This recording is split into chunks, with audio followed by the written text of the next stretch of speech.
A arte e a tecnologia da animação foram criadas no início dos anos de 1900. Os líderes dessa indústria eram do Reino Unido, França e Estados Unidos, mas hoje o cenário mudou para adicionar um novo concorrente. O Japão tornou-se famoso em todo o mundo pelos animes e longa-metragens, mas entre vários, apenas um estúdio se destaca na multidão: o estúdio Ghibli. É também um dos poucos estúdios no mundo todo a realmente deixar um impacto na indústria como um todo. Desde meados da década de 80, o estúdio Ghibli produziu mais de uma dúzia de filmes considerados os maiores da história da animação. Nos mais de 20 filmes que o estúdio produziu, há uma notável variedade de narrativas, mensagens e arte que nenhum outro foi capaz de replicar. Com sua grande biblioteca de títulos cativantes, o estúdio Ghibli encontrou sucesso em recordes de bilheteria, prêmios e aclamação geral de fãs e críticos. O maior sucesso, no entanto, é como eles provaram que a animação não é tão somente uma ferramenta de lucro, mas sim um meio criativo para produzir obras de arte para qualquer faixa etária. Olá, forasteiros! Vocês já ouviram falar no efeito Ghibli?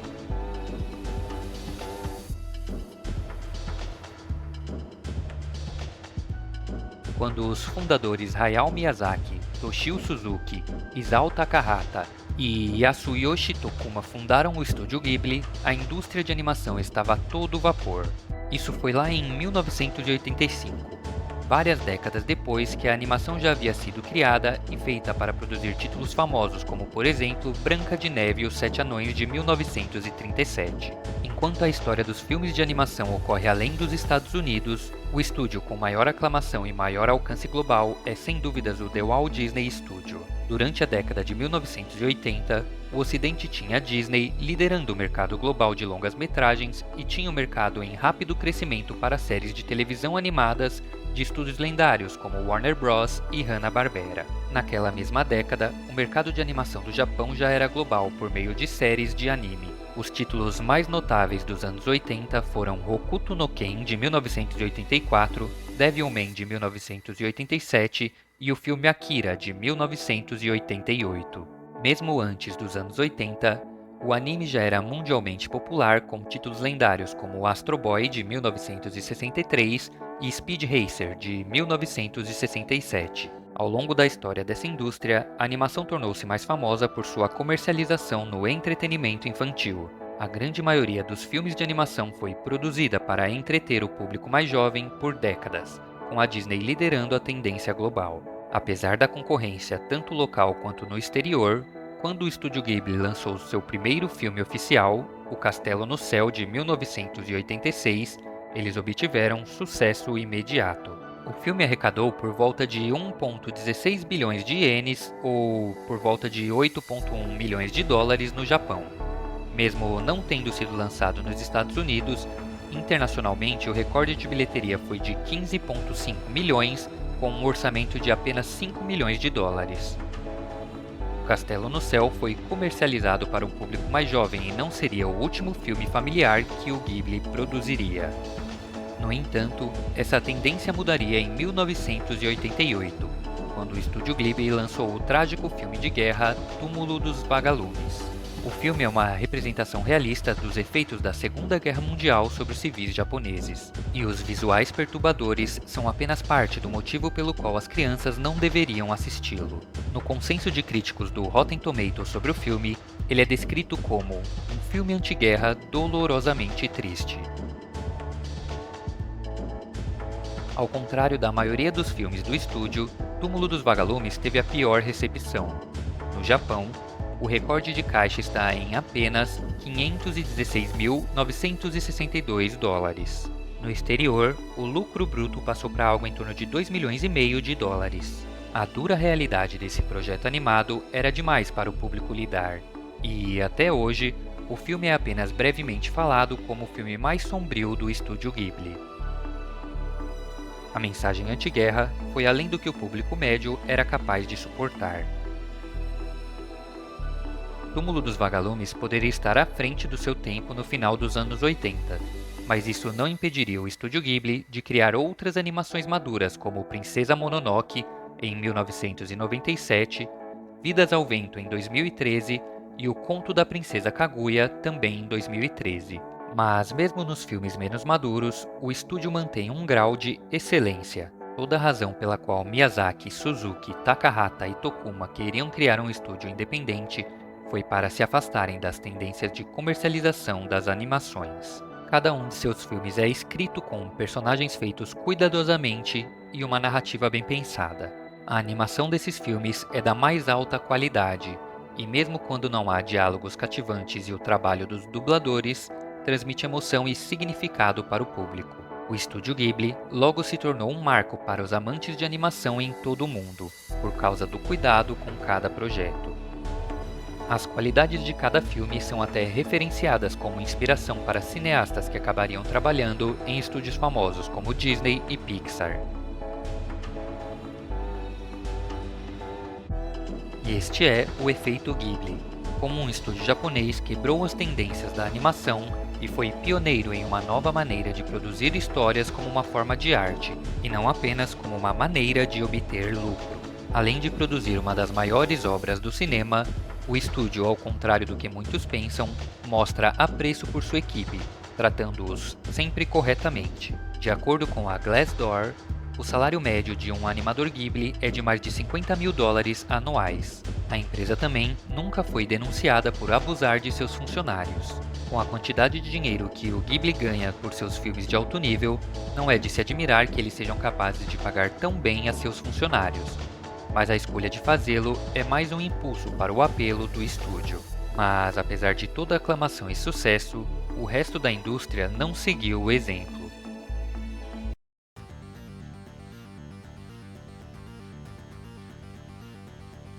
A animação japonesa moderna tem sido reconhecida por seu notável trabalho no avanço da animação 2D para seus picos mais altos. Os poucos estúdios cujo trabalho foi reconhecido pela crítica são o Estúdio Shizu, Comics Wave e Madhouse.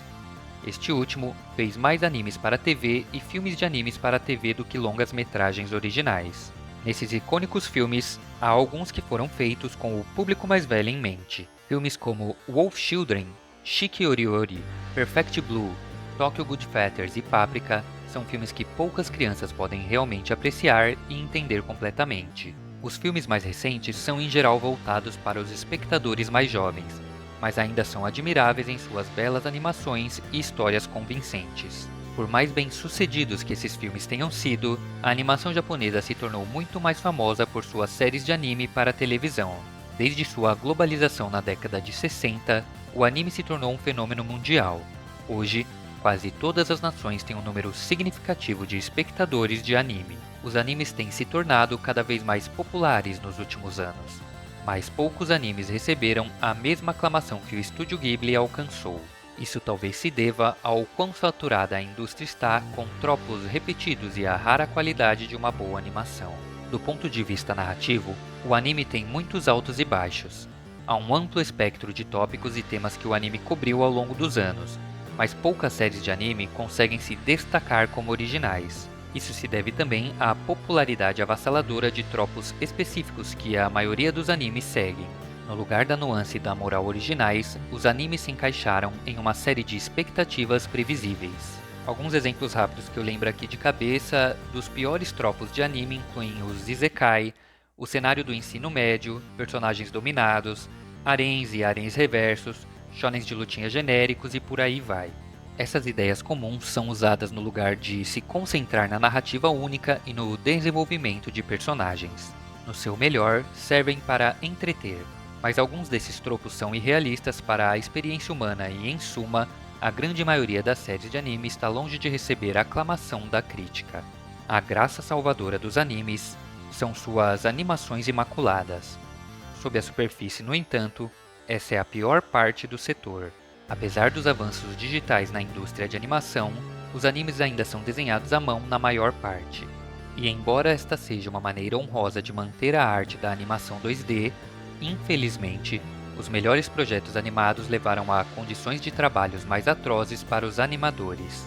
O anime de TV é feito com prazos específicos em mente, então muitas vezes os projetos são apressados e os funcionários são sobrecarregados. A publicação jornalística Vox Media compartilha os detalhes horríveis em seu artigo O Lado Sombrio da Indústria do Anime no Japão. De acordo com este artigo, o animador de anime médio ganha apenas $2 por desenho e leva em média 1 hora para fazê-lo. Os animadores foram essencialmente forçados a trabalhar meses inteiros com 0 pausas, levando a problemas de saúde física e mental, além de uma alta nas taxas daquela palavra que começa com S. Uma série de anime bem desenhada pode levar semanas para ser animada, mas os animadores não estão sendo devidamente compensados por esse trabalho. A Madhouse é, infelizmente, uma dessas empresas. Apesar de fazer filmes aclamados pela crítica como Perfect Blue, Tokyo Godfathers e Paprika, o estúdio é mais recentemente conhecido por sua violação dos códigos trabalhistas em 2019. Fora do estúdio Ghibli, a animação japonesa só chegou tão longe ao tratar a animação como uma forma de arte crítica. A Madhouse pode ter sua história com longas animados, mas caiu nas piores tendências dos animes para a TV. Os 2 únicos outros estúdios que valem a pena mencionar são o estúdio Shizu e o Comics Wave, mas nenhum deles é mantido sob a mesma luz do Ghibli. O grande problema é com a indústria de animes para a TV, que é uma máquina produtora de tropos cansativos. E mesmo quando há séries que valem a pena mencionar, seus legados são sujos com a realidade do abuso da força de trabalho dos artistas.